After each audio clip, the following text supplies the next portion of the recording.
আল্লাহ নবী সাল্লাল্লাহু আলাইহি সাল্লাম বলেন, কোন বান্দা যখন গুনাহ ছেড়ে দিয়ে তওবা করে আল্লাহর দিকে ফিরে আসে, আল্লাহর কসম নবী বলেন আল্লাহ তাআলা সবচেয়ে বেশি খুশি হন।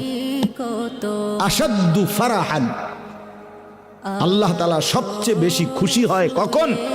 বান্দা আল্লাহর দিকে ফিরে আসে যখন। বিতাওবাতি আবদিহি, বান্দা যখন আল্লাহর দিকে ফিরে আসে আল্লাহ তাআলা ভীষণ খুশি হয়।